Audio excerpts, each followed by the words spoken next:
Perang di Ukraina telah mengalami eskalasi dramatis selama seminggu terakhir.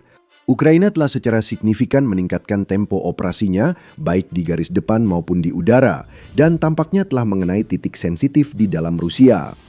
Serangan besar-besaran Rusia terhadap beberapa kota di Ukraina dengan menggunakan jumlah drone dan rudal terbanyak yang pernah ada, langsung dibalas oleh serangan besar Ukraina ke Moskow dan beberapa wilayah lainnya. Namun, Ukraina juga telah meningkatkan serangan mereka terhadap wilayah Ukraina yang diduduki oleh Rusia. Dan salah satu serangan tersebut di kota Starobilsk di Luhansk yang diduduki benar-benar membuat Rusia geram. Sebagai respons, Rusia melancarkan salah satu serangan terberat ke Kiev pada Mei dan mengancam akan menyerang lebih keras lagi segera. Namun untuk melanjutkan persaingan tersebut, Ukraina membalas dengan serangan dahsyatnya sendiri. Dan sekarang, Ukraina serta dunia sedang bersiap menghadapi apa yang akan terjadi selanjutnya. Berkat respons Ukraina yang dahsyat, taruhannya dalam perang ini belum pernah setinggi sekarang. Berikut adalah kisah lengkap tentang apa yang dilakukan Ukraina dan apa yang mungkin terjadi selanjutnya. Serangan di Starobilsk pada malam 22-23 Mei adalah salah satu dari banyak serangan yang melanda wilayah pendudukan dalam beberapa minggu terakhir. Ukraina tampaknya telah membentuk zona maut besar di sepanjang jalan raya M14 yang sangat penting. Jalur logistik utama ini membentang timur ke barat, menghubungkan daratan Rusia dengan Crimea. Namun, jalan yang dulu dianggap jalur kehidupan kini berubah menjadi jalur maut. Rekaman memperlihatkan puluhan kendaraan militer, truk tangki minyak, dan kendaraan lain terbakar atau hangus di sepanjang jalan. Jalan RR-280 di Rusia sangat berbahaya, hingga Vladimir Saldo, kepala pemerintahan pendudukan Rusia di Oblast Kherson, terpaksa mengeluarkan dekret membatasi pergerakan kendaraan barang di sebagian ruas jalan tersebut. Namun serangan di wilayah pendudukan tidak berhenti di situ. Pada 21 Mei, Robert Brovdi, komandan pasukan sistem tak berawak Ukraina, melaporkan bahwa unitnya telah menghantam kamp pelatihan pilot drone Rusia di kota Snizhne yang diduduki. Dia menyatakan sedikitnya 65 kadet dan 1 instruktur tewas dalam serangan itu. Keesokan harinya, Presiden Ukraina Volodymyr Zelensky melaporkan bahwa serangan lain telah menghantam markas Dinas Keamanan Rusia dan sistem pertahanan udara di wilayah Kherson di Ukraina yang diduduki Rusia, menewaskan dan melukai hampir 100 orang Rusia. Menurut staf umum Ukraina, antara 25 dan 26 Mei, pasukan Ukraina juga menyerang pos komando Rusia di Ocheretina di Oblast Donetsk dan pos komando regional di Verkhnya Kranitsia di Oblast Zaporizhia. Stasiun kendali darat pasukan Rusia di dekat Nesteryanka, Zaporozhia, dan Novorodivka, Oblast Donetsk juga dilaporkan terkena serangan. Namun, pasukan Ukraina baru saja memulai.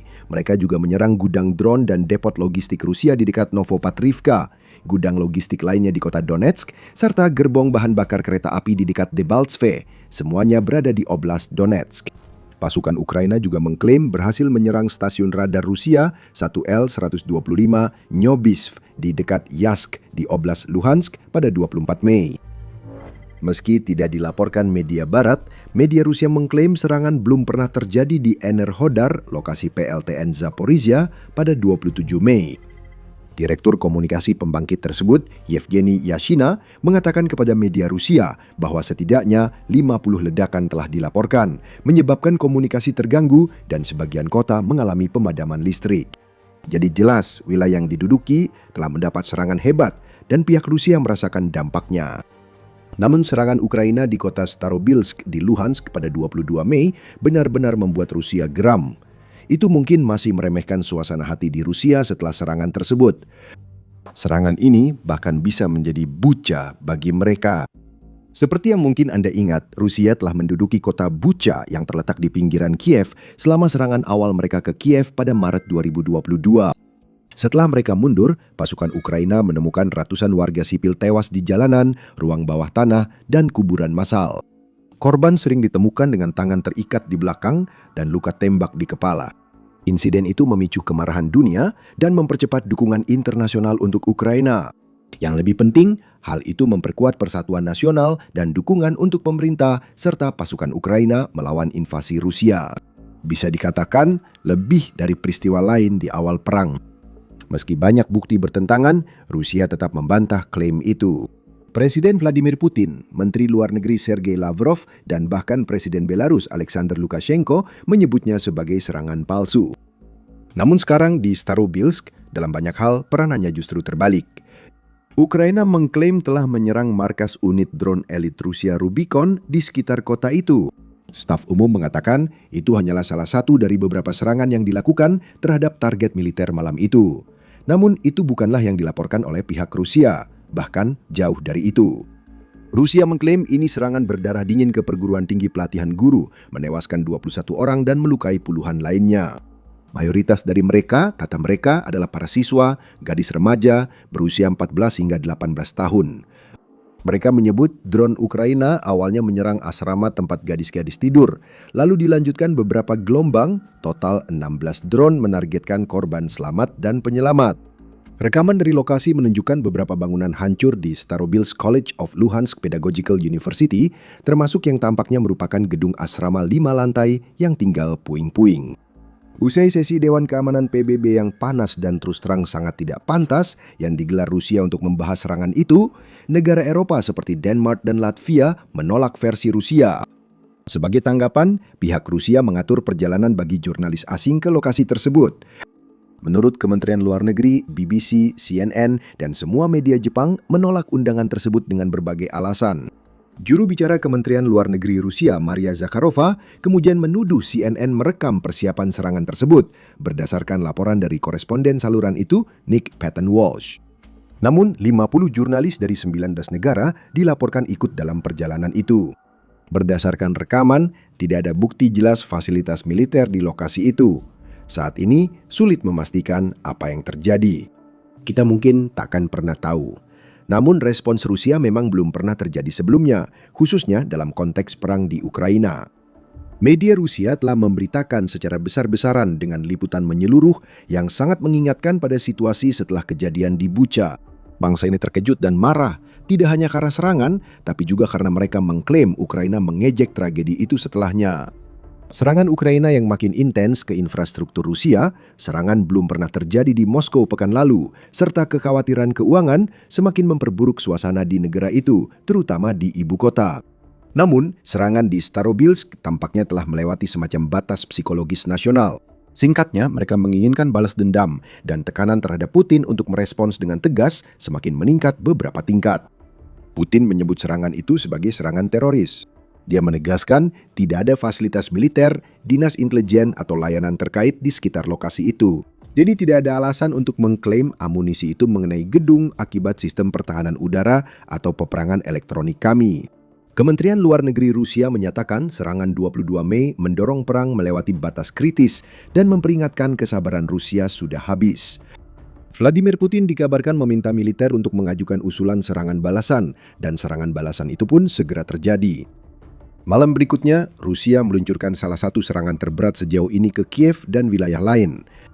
Angkatan Udara Ukraina mengatakan total 90 rudal dan 600 drone telah terdeteksi.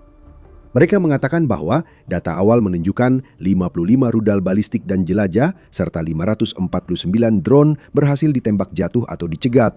Sementara 19 rudal kemungkinan tidak mencapai targetnya. Namun mereka mengakui bahwa terdapat 16 hantaman rudal langsung dan 51 hantaman drone di 54 lokasi. Juru bicara Angkatan Udara Ukraina, Yuri Ignat, tampaknya meragukan tingkat pencegatan itu. Kami benar-benar mengalami serangan serius. 90 rudal, 600 drone, hampir semuanya di ibu kota. Jadi ini benar-benar masalah, katanya. Dari rekaman yang beredar, hanya ada sedikit bukti aktivitas pertahanan udara di atas kota saat serangan. Namun, ada kemungkinan pertahanan udara lebih berhasil di wilayah lain yang diserang. Cherkasy, Kharkiv, Odessa, Poltava, Sumy, dan Zhytomyr. Rusia tampaknya juga melancarkan setidaknya satu serangan dengan Oreshnik yang diklaim sebagai senjata super Rusia yang banyak dibicarakan itu. Zelensky mengonfirmasi bukti dari rekaman geolokasi yang beredar bahwa Oreshnik menghantam kota Bilyasivka di wilayah Kiev. Berbagai klip dari serangan tersebut bermunculan, dengan salah satunya secara menarik di geolokasi ke kota Donetsk sebagai gantinya. Berdasarkan rekaman itu, serangan kedua tampaknya terjadi di utara Donetsk, di sepanjang jalur yang membentang dari kota itu melalui Donetsk dan Oblast Kharkiv bagian timur hingga ke wilayah Belgorod di Rusia. Laporan lain menyebut Oreshnik kedua telah ditembakkan namun gagal dan jatuh di wilayah Rusia atau wilayah pendudukan. Wawasan seperti ini tidak ada di saluran militer YouTube biasa. Jika Anda ingin mendapatkan informasi harian tentang berita-berita terpenting dan alasan mengapa itu penting, klik tombol subscribe. Belum jelas apa yang dihantam Rusia di Bilyasivka dan apakah itu benar target yang dimaksud. Ada lapangan udara dekat lokasi dampak dan zona industri yang mungkin ada fasilitas militer, tetapi justru yang terkena fasilitas pertanian dan industri sipil, menyebabkan kerusakan ringan. Namun penggunaan Oreshnik dikecam keras oleh para pemimpin Eropa. Presiden Prancis Emmanuel Macron mengecam serangan tersebut sebagai sinyal jalan buntu dan kebuntuan dari perang agresi Rusia. Kanselir Jerman Friedrich Merz menyebut serangan itu sebagai eskalasi yang ceroboh dan menegaskan bahwa Jerman tetap teguh berada di sisi Ukraina. Kaja Kallas, Kepala Kebijakan Luar Negeri Uni Eropa, menyebutnya sebagai taktik intimidasi politik dan adu gertak nuklir yang sembrono.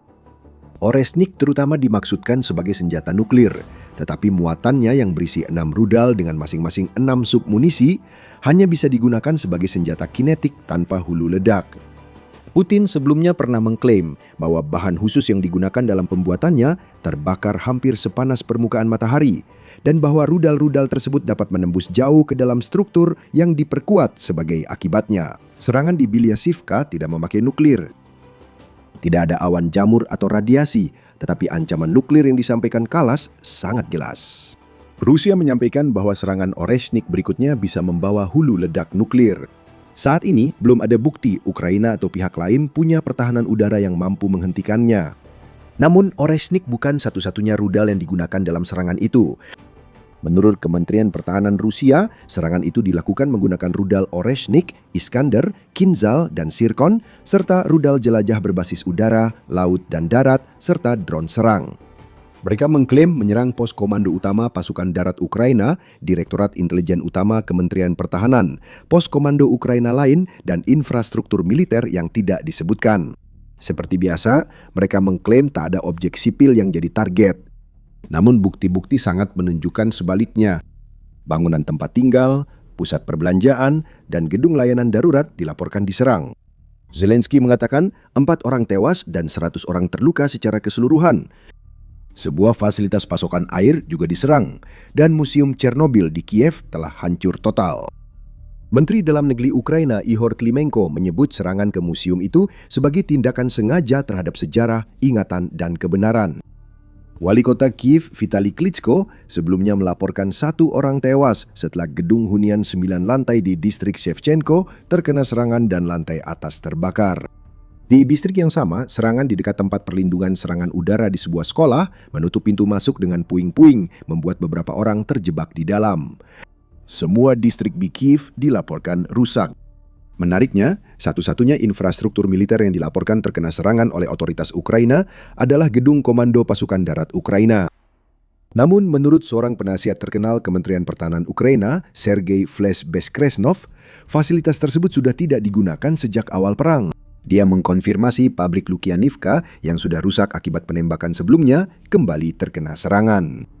Akhirnya, tidak jelas apa yang dicapai Rusia selain membuat Kiev tampak seperti pusat kiamat saat matahari terbit. Apakah Ukraina hanya diam menghadapi serangan itu? Tentu tidak. Pembalasan berlangsung cepat, menghancurkan, dan tanpa henti. Pada dini hari tanggal 27 Mei, Ukraina menyerang pabrik perbaikan pesawat militer di Taganrog, wilayah Rostov. Gubernur Yuri Sleuzar menyatakan pertahanan udara menembak jatuh rudal di atas kota dan puing-puingnya melukai 2 perempuan, 1 diantaranya parah. Namun rekaman yang dianalisis oleh media Rusia Astra menunjukkan serangan tersebut mengenai dekat pabrik perbaikan penerbangan ke-325, sebuah fasilitas yang melayani pesawat militer Rusia, termasuk pesawat angkut AN-12 dan IL-76, pembom Su-24, jet serang Su-25, serta helikopter Mi-8 dan Mi-24. Fasilitas itu disangsi Uni Eropa, Amerika Serikat, dan Ukraina karena mendukung perang Rusia. Lebih ke utara, ledakan dari serangan rudal Ukraina mengguncang area sekitar pangkalan udara militer Baltimore di Voronezh, yang merupakan markas pembom tempur Su-34 yang banyak digunakan Rusia dalam serangan ke Ukraina. Gubernur Voronezh Alexander Gushev menyatakan 2 target berkecepatan tinggi berhasil dihancurkan di atas kota. Puing-puingnya merusak bangunan sipil, tapi tidak ada korban jiwa.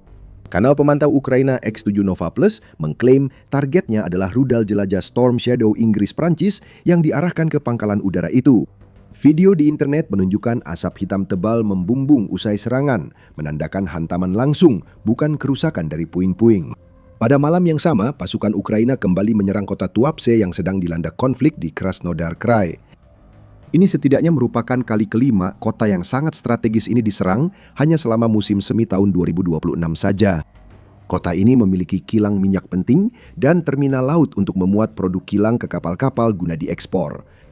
Serangan 1 Mei lalu sempat mengubah kota ini menjadi neraka tak layak huni dengan udara penuh asap sehingga bernapas menjadi berbahaya dan beracun. Hujan hitam berminyak dan tumpahan minyak besar yang setelah hampir sebulan belum juga bersih sepenuhnya.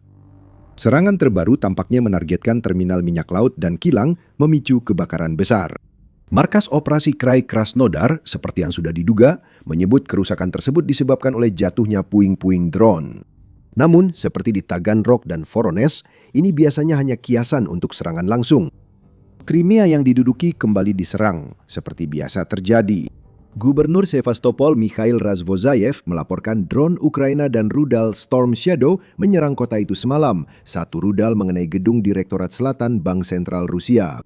Serangan itu menyebabkan kebakaran di atap dan merusak jendela serta balkon bangunan tempat tinggal di sekitarnya, tanpa korban jiwa menurut pejabat setempat. Kementerian Pertahanan Rusia mengklaim pertahanan udaranya berhasil mencegat dan menghancurkan 140 drone Ukraina di 7 wilayah Rusia dan Crimea sepanjang malam, tanpa menyebut serangan rudal. Ukraina dan dunia kini bersiap menghadapi langkah selanjutnya, sementara negara itu juga merencanakan serangan berikutnya. Senin, sebelum serangan balasan Ukraina, Kementerian Luar Negeri Rusia mengumumkan angkatan bersenjatanya akan mulai melakukan serangan sistematis pada fasilitas industri militer Ukraina di Kiev dan pusat pengambilan keputusan. Mereka mendesak warga asing dan staf diplomatik meninggalkan kota itu, serta meminta warga menghindari area militer dan administratif. Amerika Serikat pun tak bisa menghindari dampaknya. Tak lama setelah peringatan itu, Menteri Luar Negeri Rusia Sergei Lavrov menelpon Menteri Luar Negeri Marco Rubio dan menegaskan Washington harus mengevakuasi diplomat dari Kedutaan Besar Amerika Serikat di Kiev. Namun peringatannya tampaknya diabaikan. Rabu, Kaja Kallas menyatakan diplomat Uni Eropa tetap tinggal. Ia menyebut hanya Amerika Serikat yang mulai mengosongkan kedutaannya, namun Amerika Serikat segera membantah klaim itu. Kedutaan Besar ASS tetap buka, tidak ada perubahan pada operasi kami, dan laporan yang menyatakan sebaliknya adalah salah. Demikian yang diposting di X. Ini adalah pernyataan memalukan terbaru dari Kaja Kallas yang menuai kritik dari media dan analis. Meskipun demikian, para diplomat Eropa tampaknya tetap bertahan meskipun ada peringatan keras dari Rusia yang seolah-olah menyiratkan bahwa distrik administratif Kiev mungkin akan segera dihantam. Menteri Luar Negeri Ukraina Andriy Syabir menyebut peringatan Moskow sebagai pemerasan yang tak tahu malu dan menegaskan ancaman itu tak akan mengintimidasi diplomat Barat di ibu kota Ukraina. Duta Besar Uni Eropa untuk Ukraina Katerina Mladenova menolak seruan evakuasi dan menegaskan misi-misi Barat tetap di kota itu. Namun, di balik sikap sok berani itu, ada tanda-tanda bahwa Ukraina khawatir seberapa parah serangan Rusia berikutnya nanti. Pada hari Rabu, Letnan Jenderal Ihor Romanenko, analis Ukraina, mengatakan Rusia tengah mengumpulkan rudal balistik dan bisa melancarkan serangan besar sekitar 1 minggu lagi. Mantan Wakil Kepala Staf Umum dan pendiri Safe Skies Over Ukraine mengatakan bahwa Rusia meningkatkan proporsi rudal balistik dalam serangannya untuk memanfaatkan kekurangan rudal anti-balistik Ukraina untuk pertahanan udara. Juga pada hari Rabu, Zelensky menulis surat terbuka kepada Presiden Donald Trump yang kabarnya disampaikan ke Kongres oleh Duta Besar Ukraina untuk AS, Olena Stefanishina. Dalam surat itu, ia mengungkapkan secara gamblang kekurangan pertahanan rudal anti-balistik Ukraina yang sangat genting dan meminta pengiriman rudal pencegat Patriot dari Amerika Serikat agar dipercepat. Dalam hal perlindungan terhadap rudal balistik, kami nyaris sepenuhnya bergantung pada Amerika Serikat. Kecepatan pengiriman dalam program Pearl tidak lagi sesuai dengan ancaman yang kami hadapi. Saya meminta bantuan Anda untuk melindungi ruang udara Ukraina dari rudal Rusia, tulisnya. Belum jelas apakah Trump sudah merespons atau bagaimana ia akan merespons.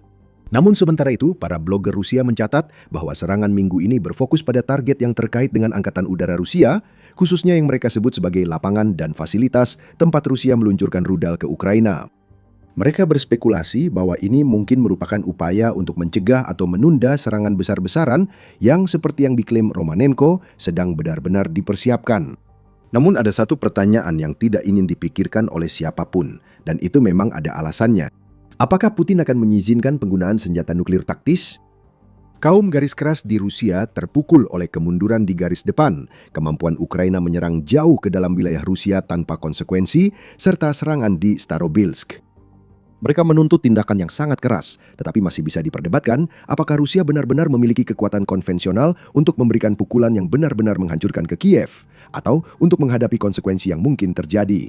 Suara-suara seperti Profesor Sergei Karaganov, Ketua Kehormatan Presidium Dewan Kebijakan Luar Negeri dan Pertahanan, sudah lama mendorong Putin untuk bertindak lebih keras dalam menghadapi Ukraina, tetapi sebagian besar telah dibungkam oleh Putin. Pesan Karaganov kini tampaknya mulai mendapat gaung. Dia menyatakan jika persediaan nuklir Rusia tak cukup mencegah agresi, Rusia perlu menggunakan sebagian senjatanya untuk mengembalikan efek jera. Dan dia juga tidak hanya mendorong serangan terhadap Ukraina, dia juga ingin menargetkan negara Eropa yang paling mendukung Ukraina. Serangan simbolis lebih dulu, lalu mungkin serangan yang lebih nyata, ujarnya ke media Rusia Vesti. Putin sering menetapkan garis merah selama perang, tetapi membiarkannya dilanggar tanpa respons berarti. Ukraina dan negara pendukungnya biasanya memanfaatkan momen tersebut untuk menaikkan taruhan, tapi kali ini tampaknya berbeda. Apakah Putin akan gagal lagi mempertahankan garisnya? Atau Starobilsk benar-benar pemicu terakhir seperti kata Lavrov? Dan jika Rusia bersedia, dan yang lebih penting lagi mampu melancarkan serangan yang benar-benar menghancurkan ke Ukraina atau bahkan lebih jauh, bagaimana dunia barat akan bereaksi? Apakah AS dan negara-negara Eropa mau mengambil risiko kehancuran nuklir jika Putin, misalnya, mengubah pusat Kiev jadi kawah radioaktif besar? Mari kita berharap pertanyaan-pertanyaan ini tetap menjadi spekulasi saja. Namun apapun yang terjadi, kami akan terus mengikuti perkembangan dan memberikan informasi terbaru kepada Anda. Pastikan Anda sudah berlangganan saluran ini. Sambil menonton video ini, putuskan sendiri apakah senjata super Rusia seperti Oreshnik sehebat yang mereka klaim. Terima kasih telah menonton.